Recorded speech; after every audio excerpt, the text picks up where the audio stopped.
कैसरगंज से पूर्व सांसद ब्रजभूषण शरण सिंह ने नगीना से सांसद चंद्रशेखर आजाद पर तीखा हमला बोला है।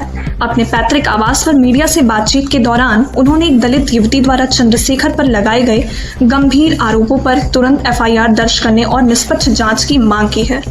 ब्रजभूषण ने कहा कि जब 2023 में उन पर आरोप लगे थे तब चंद्रशेखर उन्हें घसीटने की बात कर रहे थे, लेकिन जब खुद पर आरोप लगे हैं तो वो चुप क्यों हैं? उस समय जाट बेटियों की आवाज उठाई जा रही थी, आज दलित बेटी की बात है। क्या अब भी वही हिम्मत है? उन्होंने यह भी सवाल उठाया कि कांग्रेस, आम आदमी पार्टी, ममता बनर्जी, अशोक गहलोत और तमाम न्याय की बात करने वाले लोग अब चुप क्यों हैं? अगर आरोपी किसी और समाज से होता तो अब तक सोशल मीडिया पर बवाल मच चुका होता। ब्रजभूषण का कहना है कि इस मामले को गंभीरता से लिया जाए, एफआईआर दर्ज हो, निष्पक्ष जांच हो और अगर आरोप सही पाए जाएं तो सख्त कार्यवाही भी होनी चाहिए, लेकिन इस पर चुप्पी नहीं चलेगी।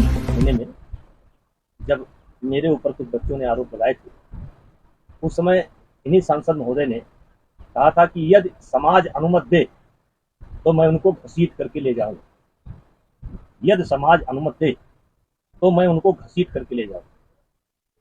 आज मैं उनसे पूछना चाहता हूं कि मेरे ऊपर तो एफआईआर हो गई, मैं न्यायपालिका का सामना कर रहा हूं,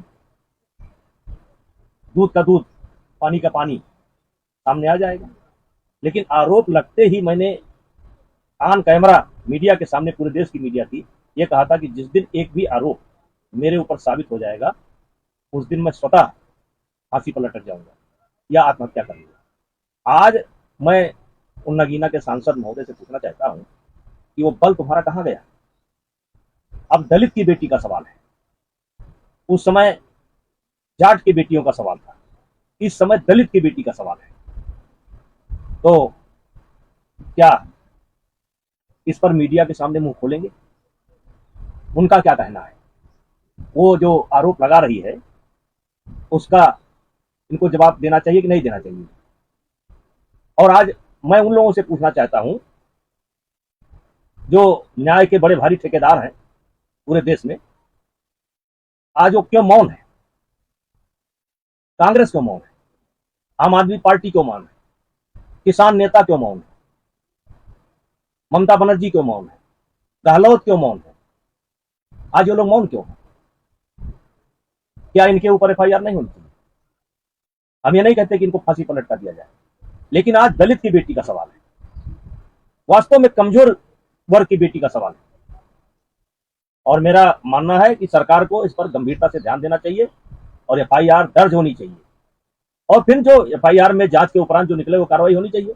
मैं नहीं मांग करता कि इनको फांसी हो जाए, लेकिन मैं इतना जरूर कहना चाहता हूं कि इस दलित की बेटी की आवाज दबाने की कोशिश नहीं होनी चाहिए, उसकी आवाज बाहर निकलना देना। और मीडिया से भी कहना चाहता हूं, वास्तव में जो दबे हैं, कुचले हैं, कमजोर वर्ग से वो लड़की आती है, उसका सवाल है, और सरकार को भी इस बात को गंभीरता से लेनी चाहिए। सरकार को भी मौन नहीं होना चाहिए कि अगर यही लड़की किसी अन्य समाज की होती तो अब तक गालियों की बौछार उसके ऊपर हो गई होती और फेसबुक और ये मीडिया चिल्ला पड़ती, इतनी गाली उस बेटी को मिलती। लेकिन ये तो संजोग है कि उसी समाज की बेटी है, और उसी समाज की बेटी के लिए कोई बोलने तैयार नहीं।